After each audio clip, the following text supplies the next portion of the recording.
It's 6:30, so I'll call this meeting to order, and we will start with the Pledge of Allegiance.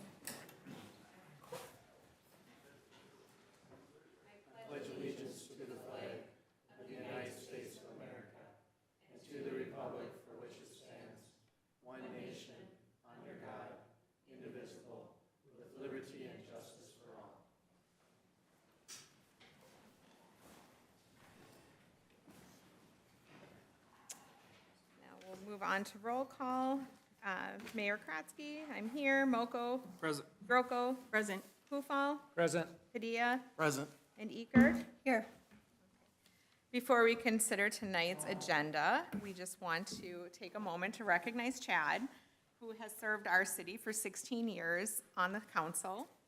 He's been a mentor to many of us, and I know I've learned a lot from you over the past 4 years, and I've appreciated your patience in sharing your knowledge, your dedication to your faith, family, friends, community, and country are admirable.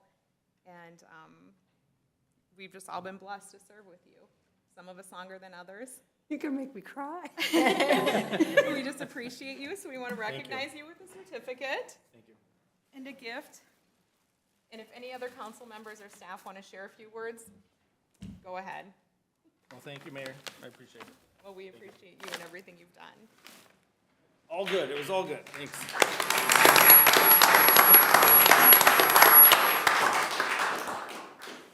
Thank you.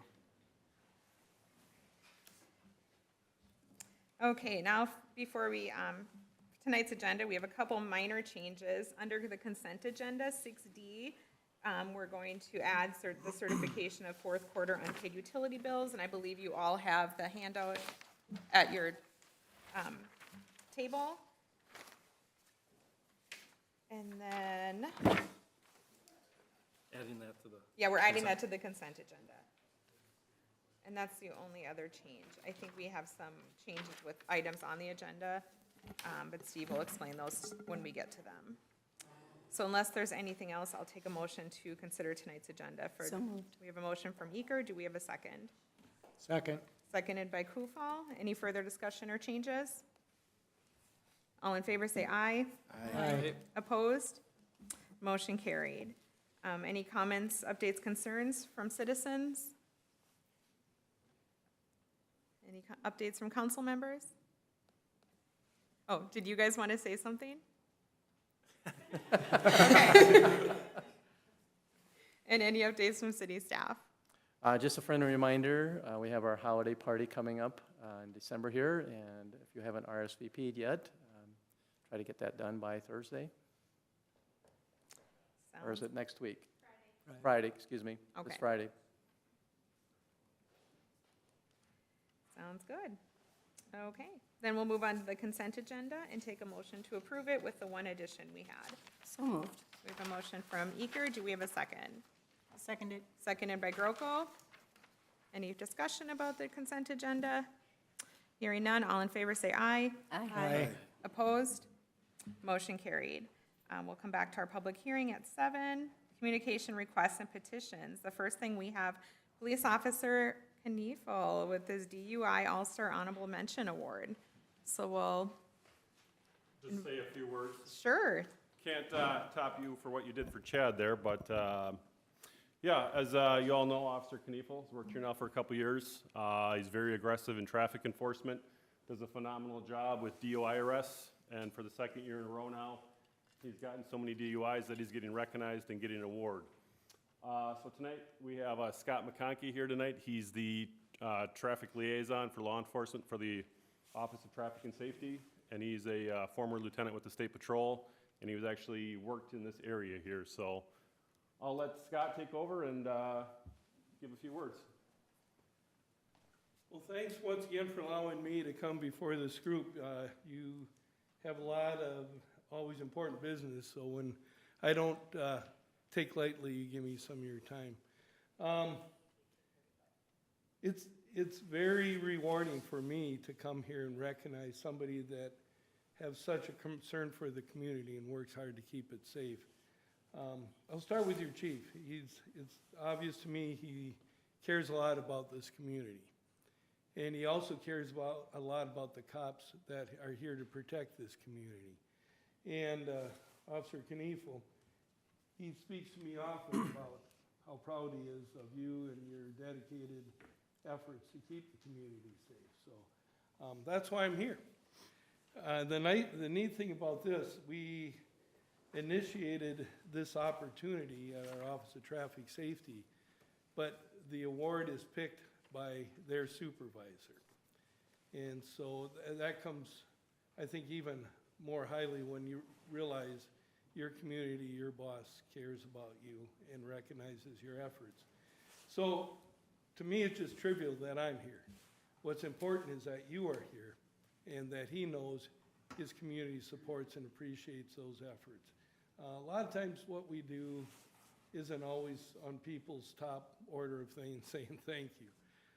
And I know DWI touches home very close at times. I know it has my family, it gets personal. As recent as a couple weeks ago, my sister was arrested. I've had a son that was arrested, and I only say this because it was a start of a path that led to recovery. And it's prevented them from having to live a life that might have hurt themselves or someone else. So that's why this is important.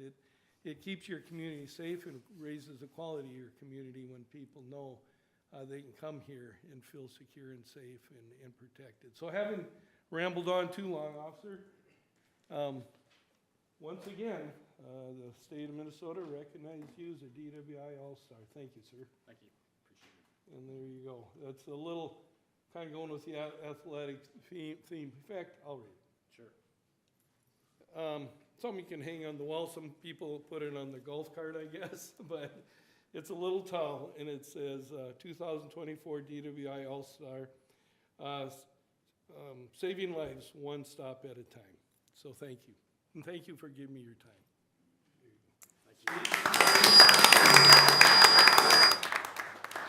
Officer Kniefel declines to say anything, but no, go ahead. If you want to say something. I probably would.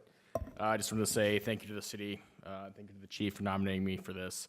I appreciate the support from this community. A lot of the supports come from the city council as well for sending myself and their officers to outside trainings. I think you can tell this is probably a direct result of that training paying off. So I want to thank you for that. Thank you for the continued support, and I'm happy to be here. So, thank you. Congratulations.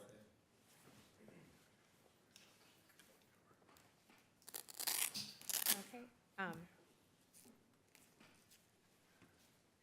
Under communication, requests and petitions, we also have information about Christmas in the Barn, sponsored by Trinity and St. Paul. That's a fun family yearly holiday event. Rock and Roll Christmas Story at Sibley's High School on December 8th, and Arla Dazzle is this coming weekend in Arlington. Moving on to department and committee reports and action items. The first thing we have is under our city attorney, and 9B1, the draft ordinance regulating cannabis business. So we'll turn it over to Mark. Thank you, Mayor. This is kind of a continuation of the discussion we had last week about the cannabis ordinance. Just as a quick review, the rules and regulations on the state level came down, or I guess were published in September.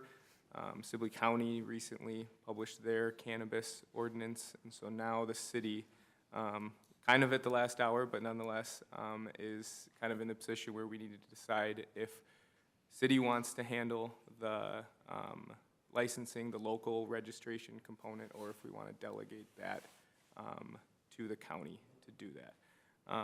After reviewing the ordinance that the county passed, it is almost exactly the same as the cities.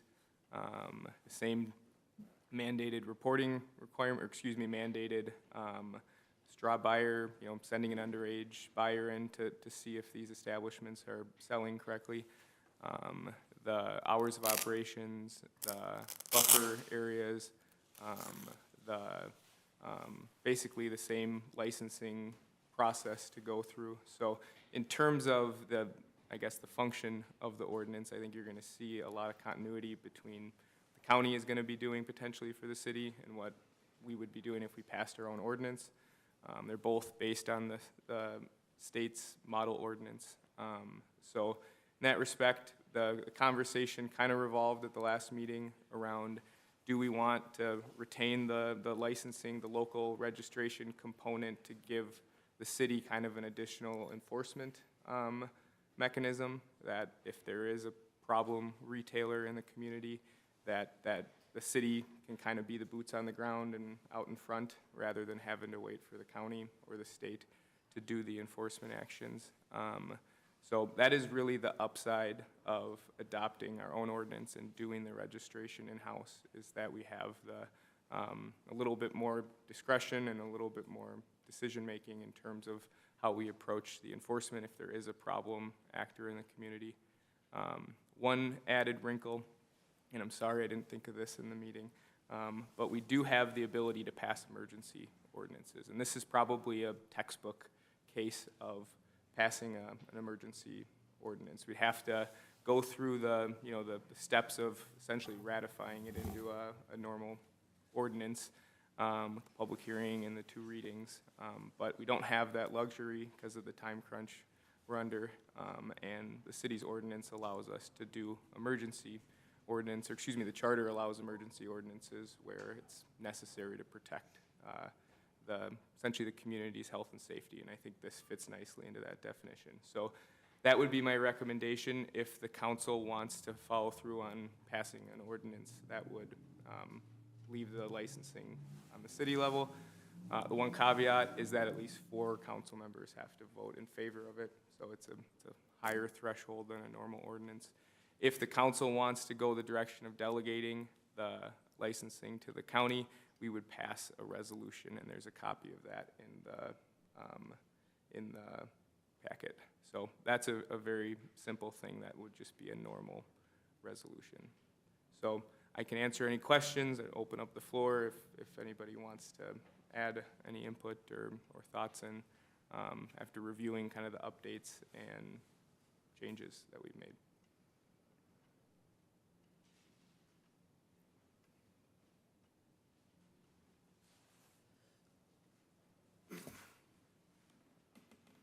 I'd like to see it stay with the city. That's my take on it. That we have control over it, and I think we're gonna have better control over it than relying on the county to take care of it. I agree, that's exactly my sentiments. The last time we looked at this is, I'd rather the city have it, so we have control. And if anything needs to change or to be done, we can take care of it in-house. Charlie, do you have any input on that at all? Yeah, I agree. I think the city should have control as well.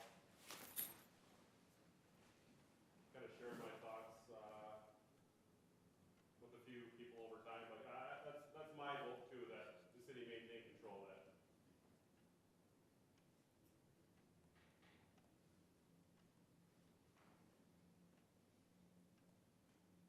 So in that situation, we would have to pass the emergency ordinance for the city to regulate it? Yeah, so if that's the direction council wants to go, it would be the emergency ordinance. Well, I will take a motion to adopt ordinance I have number. a question. Oh, sure. So now the counties is only doing, did they say they can only have 2 in the county? So the way the county's ordinance reads is that the minimum threshold for licenses, so we can't just, on the county level or the city level, you can't say 0 licenses, that you're not gonna allow any retail establishments. But the law says that there has to be 1 license for every 12,500 people in the jurisdiction. So for the county, apologize, I don't know the exact population density of Sibley. 15,000. So you're looking at 2 licenses if countywide, if the county is handling the licensing. For the city, because we don't have more than 12,500 residents, then the number is just 1. That is the minimum number of licenses that you can allow. So the way it kind of works out is, as best I can tell at this point, is that potentially if the county, if we're delegating this power to the county, they could grant those 2 licenses in another city, and then there wouldn't be allowed any additional licenses in Sibley County, and if those 2 licenses don't happen to be in Gaylord, then there wouldn't be any retail cannabis licenses in Gaylord. Depending upon your perspective on this, that could be a good thing or a bad thing. If we're doing the licensing on the city level, then we have to allow one within the city limits. So there is a little bit of risk and reward that, you know, if council doesn't necessarily want one of these retail establishments in the city, potentially, if you went with the county, there would be circumstances where you wouldn't have to have them if another city gobbled up the other two. But there's also a chance that Gaylord could have 2 retail licenses if we're working through the county. So that's kind of the, I guess, the risk component of it.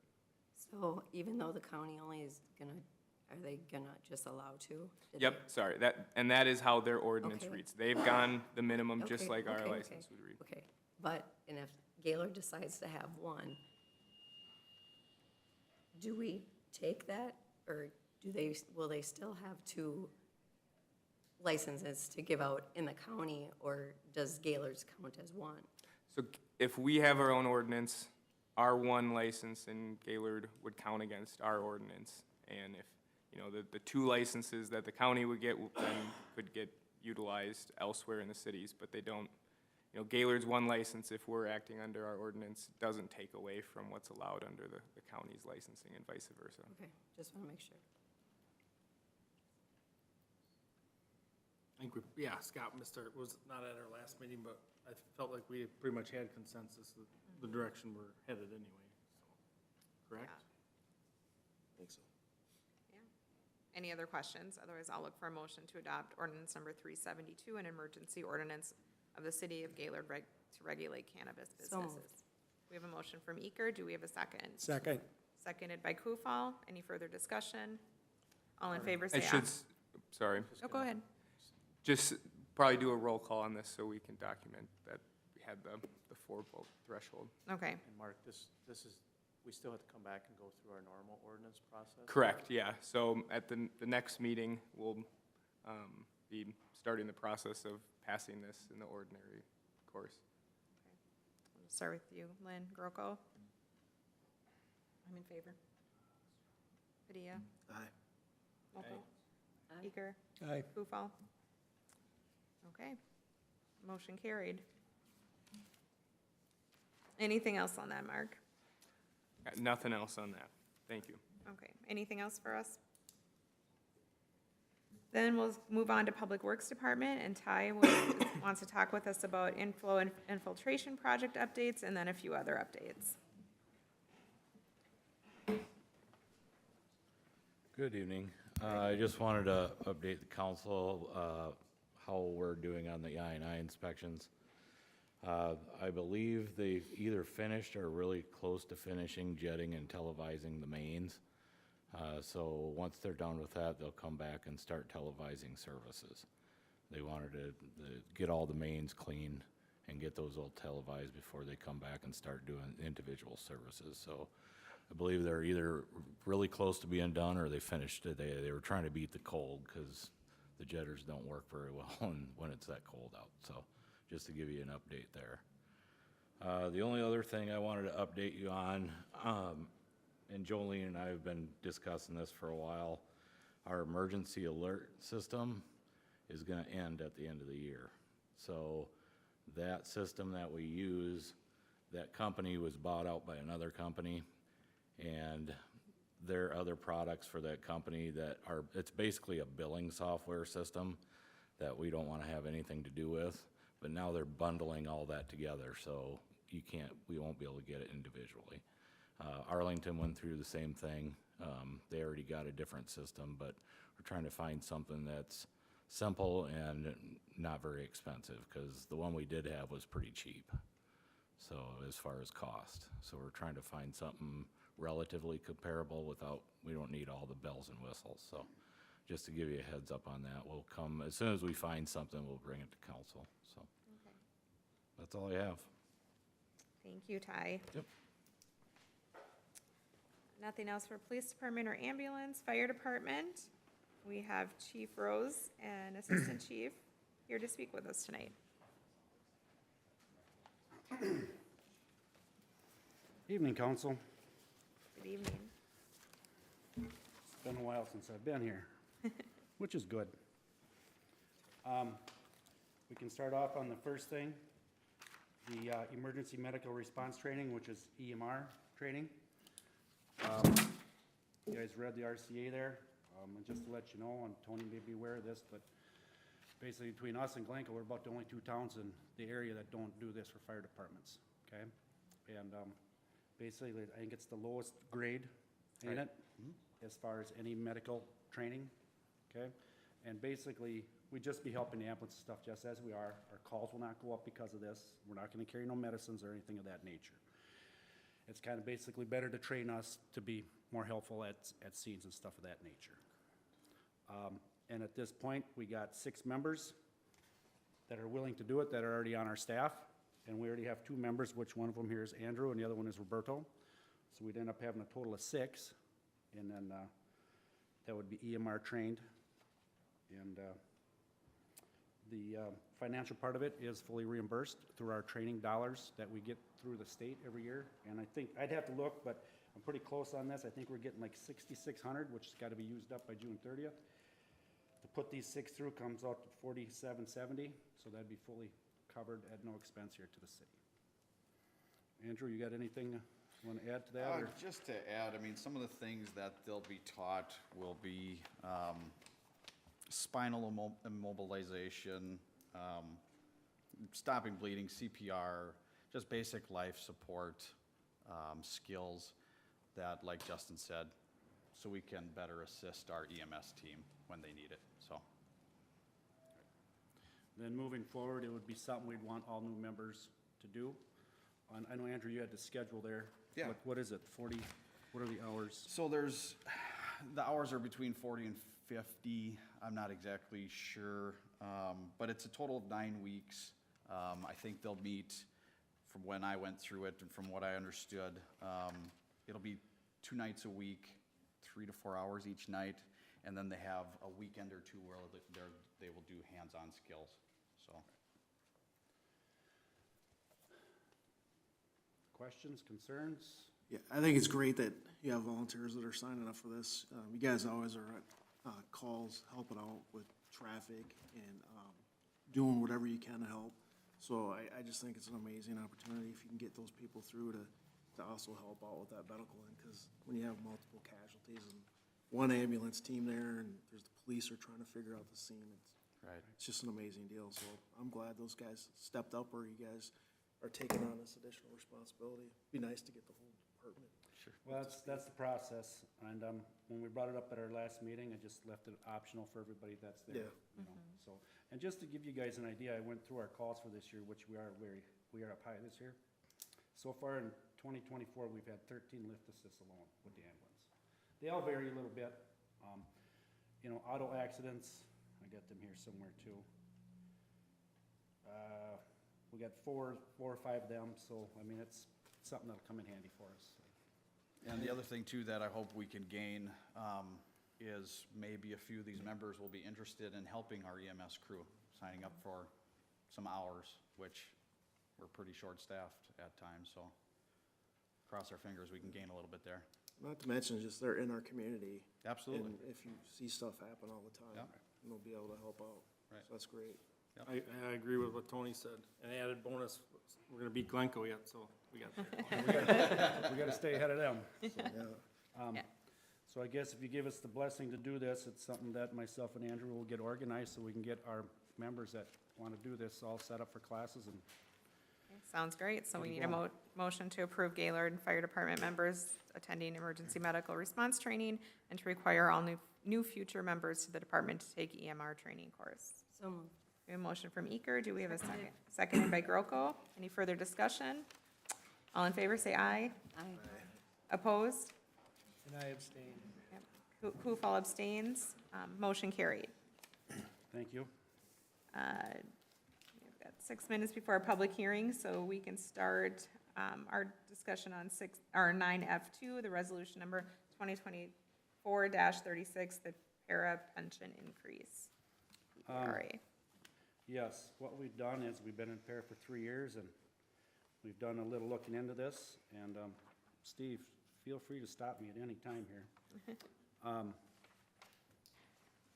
According to para right now, Right now, we're at $2,000 a year for our pension, okay? And what we'd be asking for is, I think, Steve, you had a 27 in there, we're talking that. After a little further looking into this, and a few webinars today, are learning through this, our request or ask would be to go to 2,300, which keeps us above that 100%. Okay, which means the city would have to put no money into it in order for us to do this. Or 2,200, I'm sorry, Steve, you're right. 2,200 gives us 106%. Maybe I could jump in. Yeah, help me out here, Steve. So the way it works is, they want to have the fund 100% funded. In the event that any of, all of our firefighters would retire today, there's enough monies in the fund that would be able to pay out everybody. That's how it's structured. That was the same thing with the Relief Association when we were under that. And so that's how they structure it. So at any given time, you want to have your fund basically at a 100% level. Right now, we're at about 116%. By going with an increase in the pension level to $2,700, we actually fall below that 100% and we fall into a deficit. When we fall into a deficit, the state requires then the municipality to make a further contribution to bring us back up to that 100% level. So that's why we're proposing to back away from the $2,700 so we don't run into a situation like that and just request the 22 or go to 2,200, which basically would leave us at 106% funded.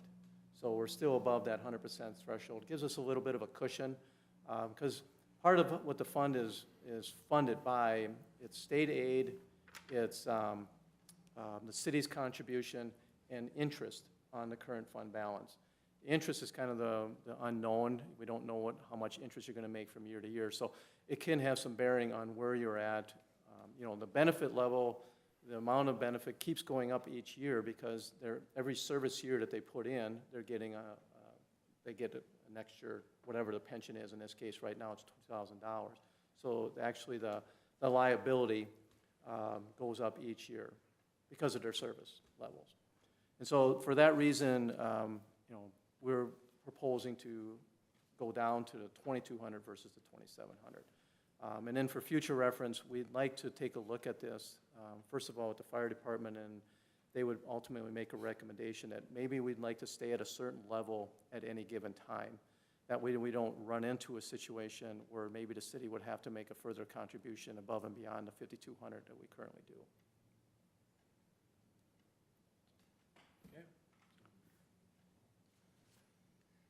So for tonight, we need a motion to approve resolution number 2024-36 with the change, instead of 2,700 to 2,200. That would be down on the bottom under item number 1. And this would become effective January 1st. It should be noted too, just a couple little side notes.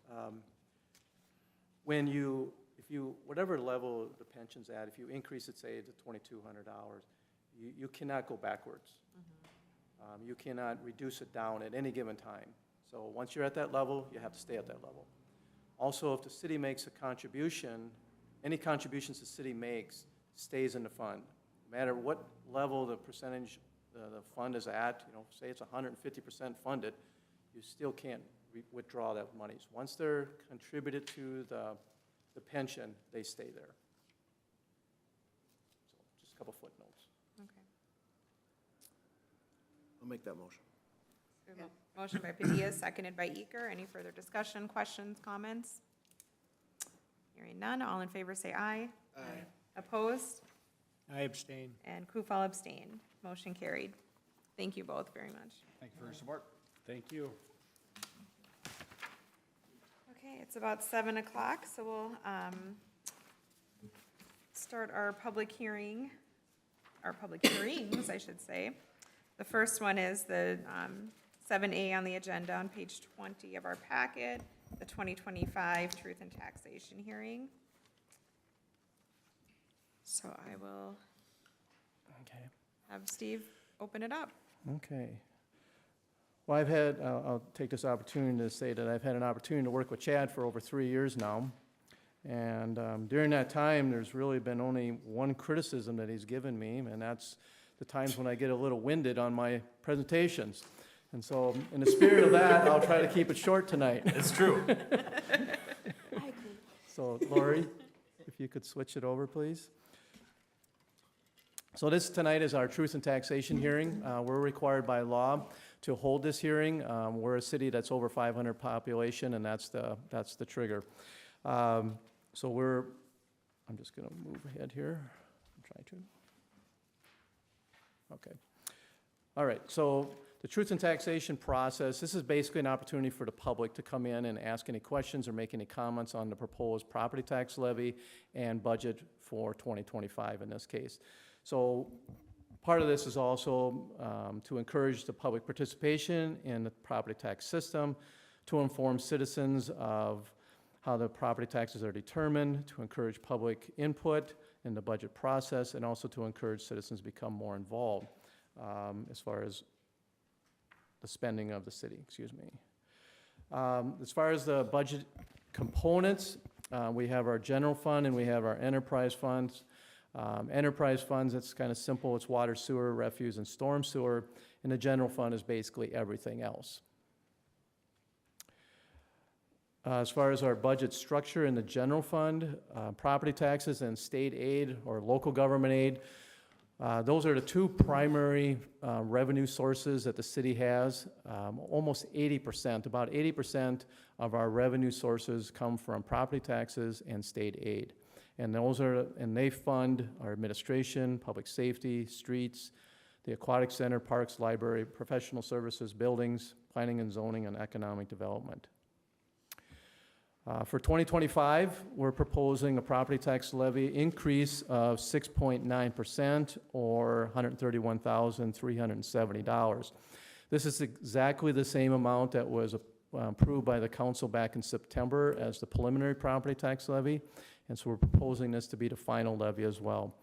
The breakdown then, as far as where that levy goes to, the general government, I just listed off all the different areas in the general government or general fund. As far as the departments and so forth. So a little over $1 million, about $1.6 million goes into that, $1,067,000. And then we have our debt service, $849,000, and then we also have capital outlay / equipment. This is an ongoing fund that we utilize for mostly for equipment replacement. And so we try to keep a very positive balance in there. We have an equipment replacement schedule, and so we want to make sure that we're planning ahead for those future purchases. As far as the property tax levy, here's just a quick little pie chart showing the breakdown as far as where it goes. So debt service is 42%, general fund 52%, and then the other capital outlay.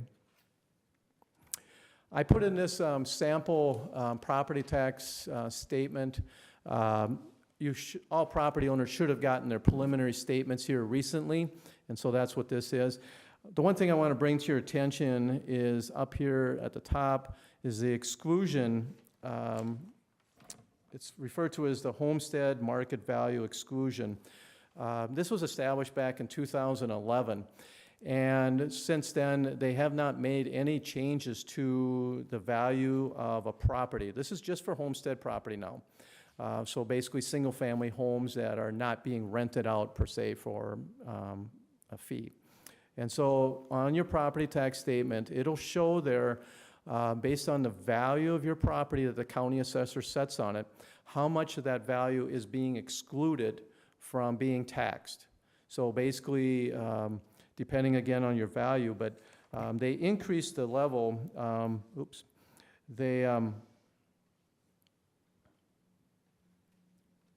lost my spot there, okay. So back in 2011, the range was properties valued at $76,000 got the most benefit, or $76,000 or less got the most benefit. The maximum benefit on it is 40%. So basically, if say your property was valued at $76,000 at that time, 40% of that value would be subtracted and would not be taxed. Now they've raised that to $95,000. So it's $95,000 or less. So basically, the understanding is property values have increased over the years, and so they're making an adjustment for that. It went up in 2011, up until this change, It was the maximum property value that got the benefit was $413,000. Now that has been changed to $517,000. So basically, all properties, get that exclusion if they fall within that range. The maximum, again, $517,000. So the higher your value, the lesser benefit you receive from this. So if you look at your statements closely, you'll notice 2025 is the first year that this increase is being impacted or starting. So if you look at your statement from last year, you can look at the one you just got in the mail. It shows last year and 2025. So 2024, you're probably going to see a lesser exclusion amount than you are for 2025. The one thing just to make note of, basically what it means for a homestead property is if part of their property value is not being taxed, that basically means their taxes are going to be a little bit less. Well, the governing jurisdictions, such as the city, the school, the county, we're still all levying what we're going to levy. So if somebody is paying less, that basically means somebody else is paying more. So commercial properties, non-homesteaded properties, they're going to be, if homesteaded properties are paying a little bit less, those properties are going to pay a little bit more. Steve, you just summed up every government program.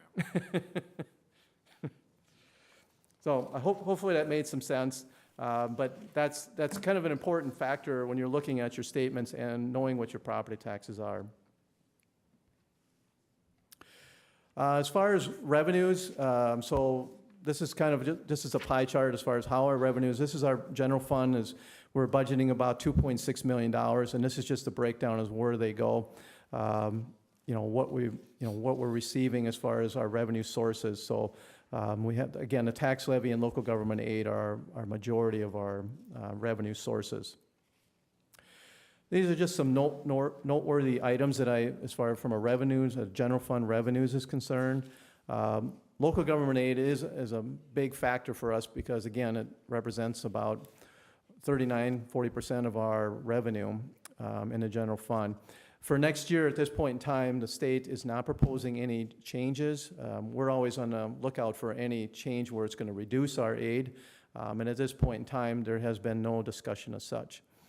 The water department, we're in a fortunate position there where our water department has a healthy fund balance and a healthy budget where we're able to transfer some monies out of the water into the general fund in an effort to help keep our levy down. So that's what it supports the general fund, and that's ultimately what it does.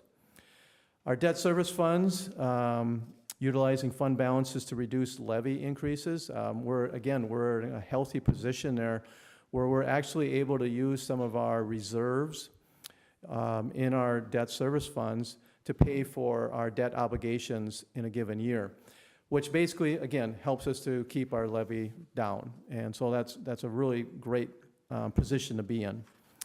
Emergency ambulance service aid. This is a one-time aid that's, we're actually going to receive this at the end of the year because we have ambulance service here. We will be receiving $24,000. The council elected earlier in one of our work session meetings that those monies were going to be utilized for operating costs for the ambulance service. So that decision's been made. Another aid that we received this year was our small city street maintenance aid. We don't receive this every year, but we did receive $33,000, and that'll be utilized next year to help out with our maintenance of our city streets. Expenditures, you'll notice that the $2.6 million, we're required to balance a budget, so that's the same balance, and this is where we basically, we're budgeting in the general fund and where percentages of mostly where everything goes. Public safety being number one, general, parks and rec, and streets. Park and rec in Gaylord here is probably a little bit higher than you would probably see in other communities, but that's basically because of our aquatic center. Some noteworthy items as far as expenditures. The general fund increase for next year, looking at about $114,000 or 4.5%. We just received notice from the League of Minnesota Cities Insurance Trust that they're actually looking to decrease our property and casualty rates and also the workers' compensation rates. So We don't know exactly, but basically they're saying on average, the property and casualty will be 6.5% decreased, and our workers' comp will go down about 20%. So that's pretty good. And these decreases do not come along very often, so that's nice to see. And the budget's been adjusted accordingly. I did adjust that a little bit. Debt service obligations, again, about 42% of our overall property tax levy goes to our debt, so we do still carry a significant debt. Miscellaneous items, I just wanted to point this out. There were some of these things were talked about during our budget work session meetings. Scanning maps, at one time we did have monies in the budget for starting to do that. I've been able to put some monies back in the budget, so we'll pick up on that again. Park picnic tables, Ty and the guys would like to replace some tables out there. We have some needs out there, so we've actually put in about $10,000, guys, so for your tables. And then I just wanted to point out that we don't have any major projects planned for next year, basically projects that we'd be looking to bond for. So next year will be a year off, so to speak, as far as major projects. Moving into our enterprise funds, which basically are water sewer, storm sewer. Basically what funds that is our monthly utility bills primarily. And then we have some monies that come in from connection fees, basically new customers. As far as the rates for next year, the council did agree last meeting in November here to do a rate increase. We have traditionally done one every year. This is in line with our rate study that was completed back in 2019. So water rates will go up 3%, sewer 5%, and storm sewer 5.5%. These would be effective with the January usage, so the customers will not see them as far as their monthly bills until February. So you're always billed on your usage from the previous month. And then lastly here, I just wanted to make a note here as far as the stormwater pond, the riprap project. That final cost was about $152,000, which was much under budget. We did very well on the bids, as everybody will recall on that. And that's my short version of this presentation this evening. I have a question for you, Steve. The last time we met, we talked about the county was doing a really great job at going to everybody's house and getting the values of their house. But it seemed like the commercial businesses weren't spending much time evaluating those properties. Has that changed? Have they been able to get out there now so that they're paying their fair share based off the value of their actual property instead of Yeah, being and that's a very good question, and yeah, the county is working on that. I don't know where they're at in their process, but they've identified that this is not just a Gaylord thing, it's the entire county, so they're gonna have to go out there and reappraise all the commercial properties, industrial properties as well, and basically work on doing a readjustment. This is probably gonna take several years for them to complete. So yeah, it's just one of those things, maybe in some respects was kind of neglected for a few years as far as looking at those commercial values, and as you probably realize, as I pointed out earlier, if somebody's paying less, somebody's paying more.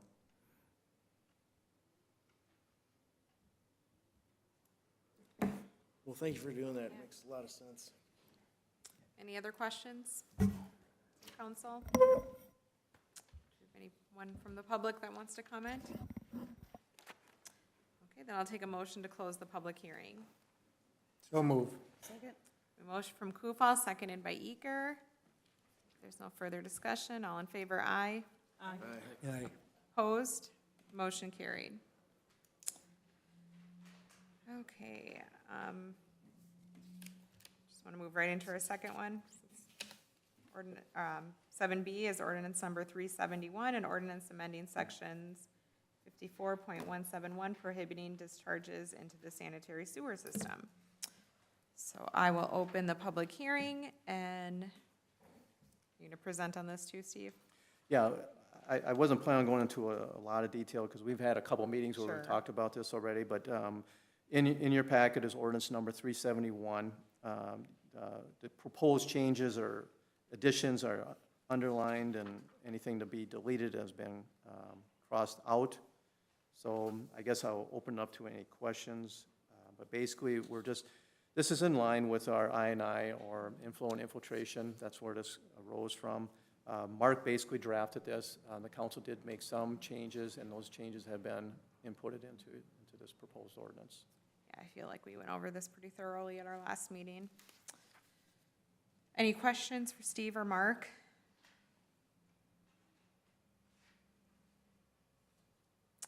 If we don't have any, then I will make a motion to close the hearing.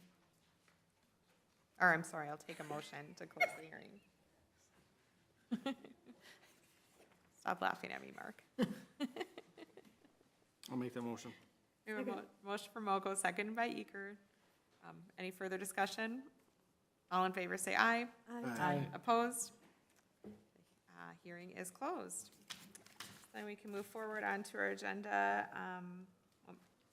Before we move to those new items, I guess we'll start with number 10A, ordinance number 370, approving zoning map amendments, and this is the second reading.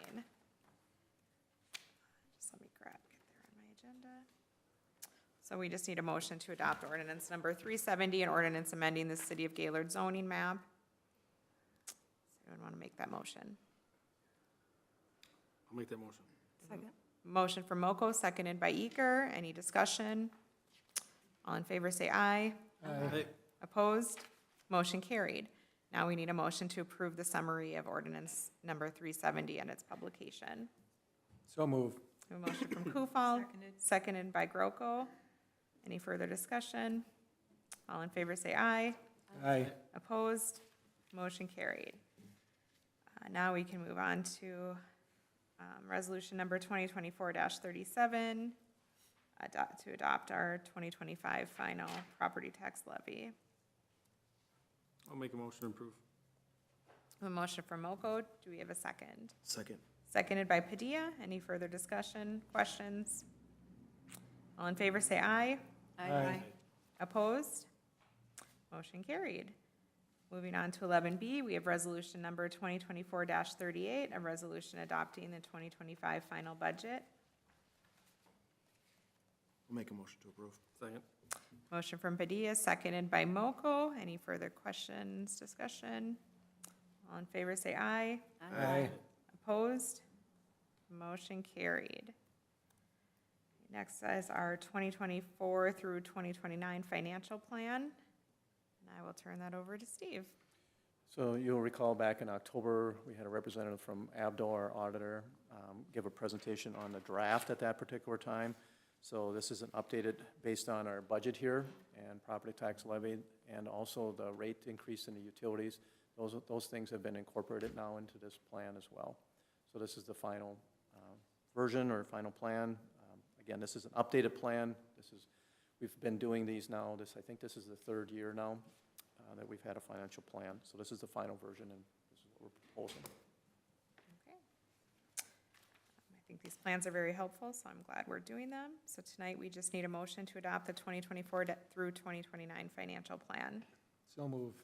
We have a motion from Kufal. Do we have a second? Second. Seconded by Padilla. Any comments or questions? All in favor, say aye. Aye. Opposed? Motion carried. 11D, we have ordinance number 371, an ordinance amending sections 54.171, prohibiting discharges into the sanitary sewer system. So we are looking for a motion to approve the ordinance. So moved. Motion by Moco. Seconded by Groko. Any further discussion, questions, comments? Hearing none, all in favor say aye. Aye. Opposed? Motion carried. 11E is the draft 2025 fee schedule.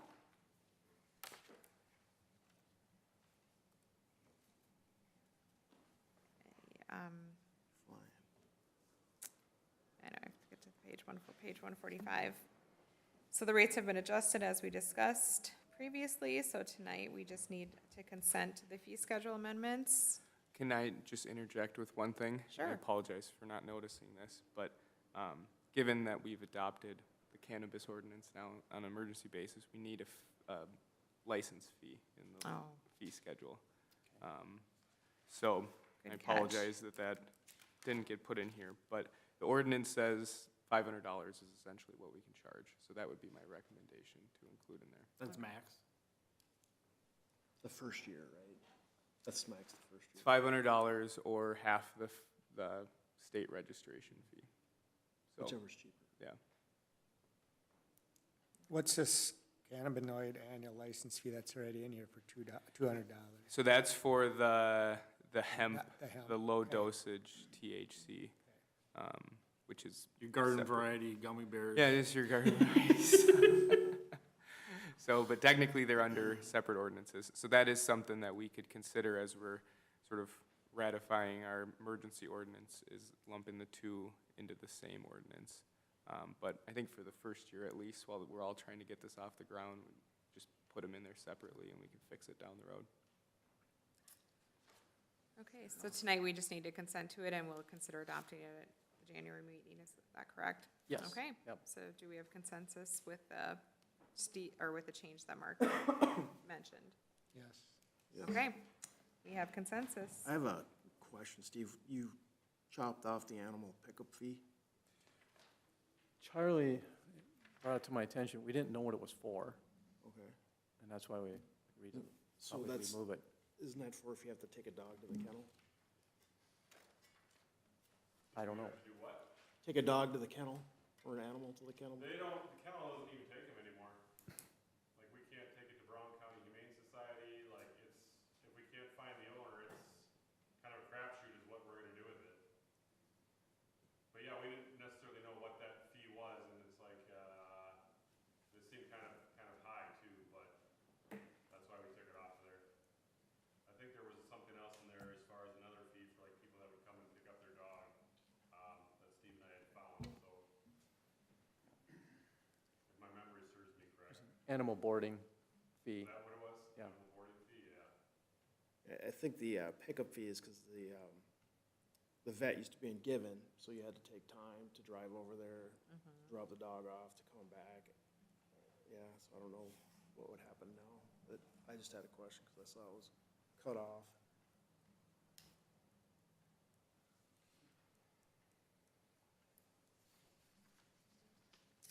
Any other questions about the proposed fee schedule?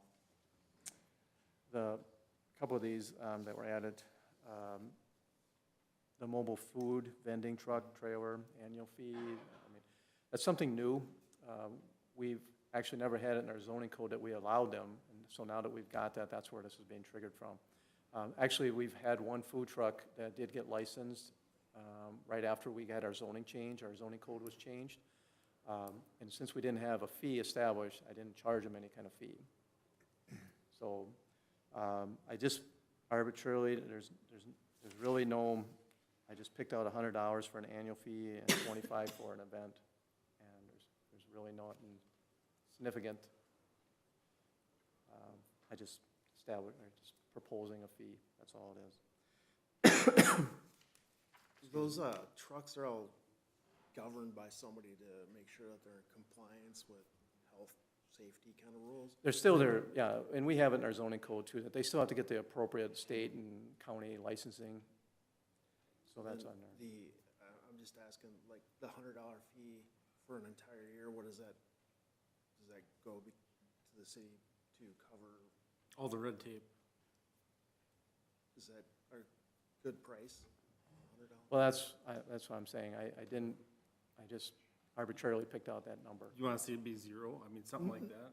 or- I don't know, I'm just wondering, like, if they're governed by the state and, you know, they're the ones who are gonna be doing the checks on it. Are we gonna give them a sticker, or what is that? We'd give them a license, similar to like an alcohol license or something like Oh, that, something they'd okay. have to post. And then could we also do checks to see if we've had issues? Yeah, Part of the if process. necessary, we would do checks, yes. Okay. All right.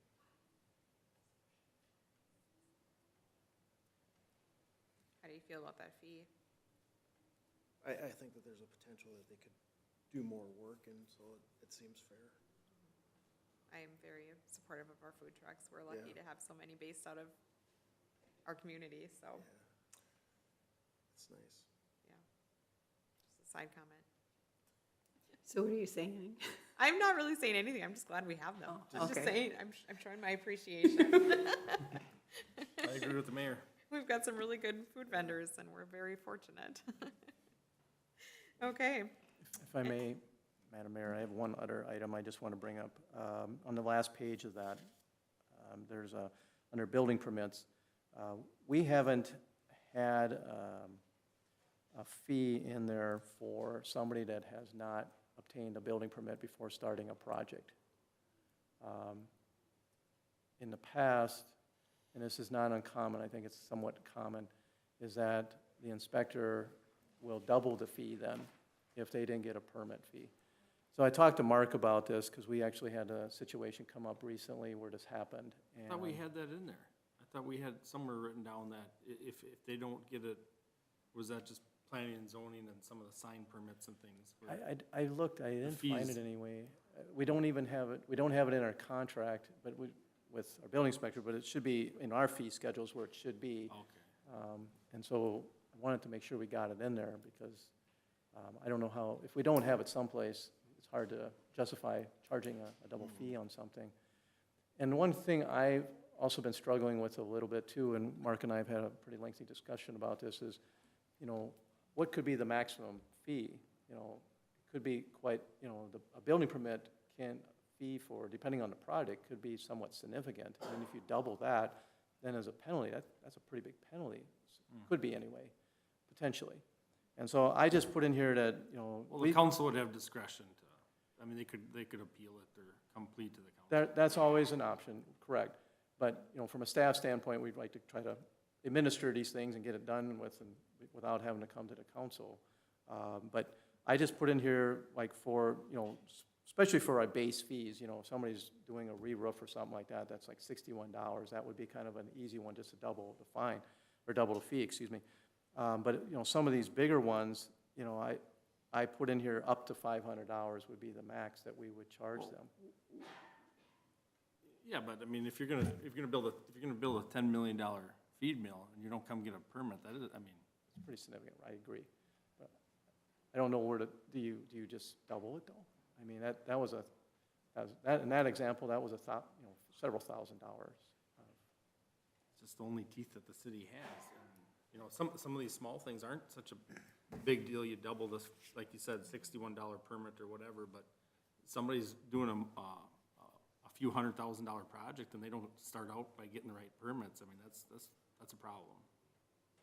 I agragree, and that's why we need to And be I don't doing want this. them to come in here after it's halfway built and think they can get away with paying $500.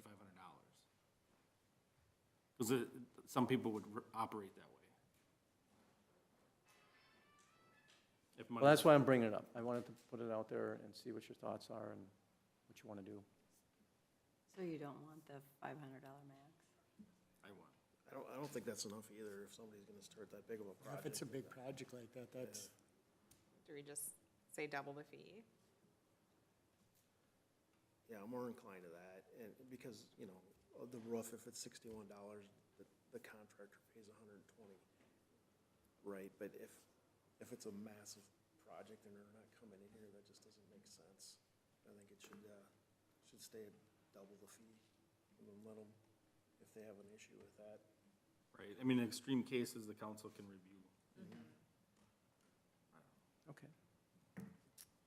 Great, if that's a consensus, then I'll adjust that. That's all I had on Okay, well, you have consensus, so we'll move on to 11F, copy machine replacements, and I know Steve has a little bit updated information from what's in our packet, so I'll let him provide that to everyone. Yeah, I did place on your table this evening an update. We currently have a copy machine. This is for the City Hall and Library. And we have, going back to earlier this year, we had looked at these, replacing these machines, and the council at that time had consented and directed staff to bring this back later in the year. And so that's why it's coming in front of you tonight. So basically, solicited quotes from Metro Sales, who we currently have machines with, and Riverbend Business Products out of Mankato. And initially, Riverbend came in with a better proposal, and that was what was in the packet. Since then, I've had an opportunity to talk with Metro Sales, and they basically have come back with a proposal that would be much, much closer. In fact, it's a little bit better than Riverbend at this point. So they've actually reduced the amount as far as the rental fee. That's what they refer to it now. It's not a lease, that we're renting it. So we don't own our machines. Before we were leasing, now they were renting them. That's just the terminology that they use now. So basically, their Metro Sales is reducing their rental fee down from the $350 original proposal down to $321.17. They've also came down a little bit with their color copies to match up with Riverbend. So basically, the copying fees are exactly the same in both proposals. Just a note here too, and this is the same as what when the police department's copy machine was changed out earlier this year.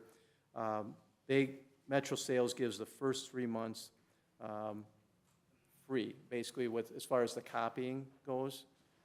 The rental fee they still charge, but regardless of how many copying you do over that 3-month period, you get billed nothing.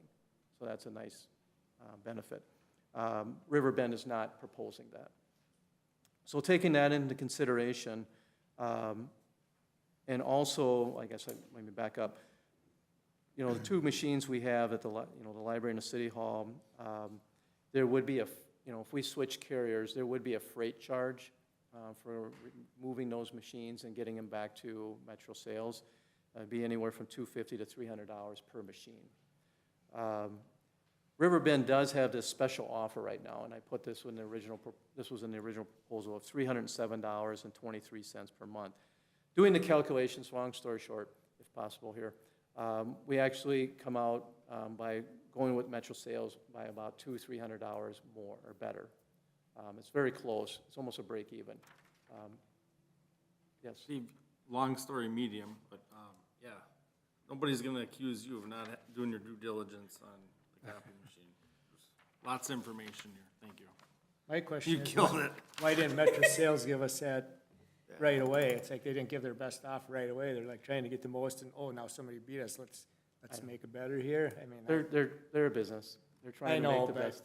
I've actually had this, I've gone through this before like this, where I've gone back and negotiated and Lisa? trying to get the best we can for the city. One other footnote here is, right now, if we made the switch and went with Metro Sales and what they're proposing, it would be at basically $400 less a month than we're currently paying on the machines we have. Steve, are you against this meeting ending? It's all good information. Steve, so you want to keep Metro Sales? Yes. That's what you want. That's the proposal here, yes.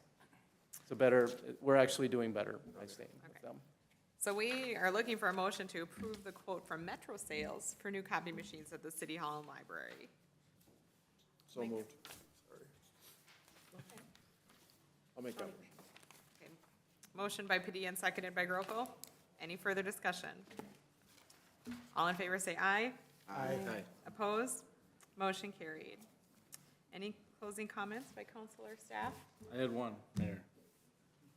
Should the council consider scheduling a workshop for January 6th council meeting? On anything? No. No. Just thought I'd bring it up.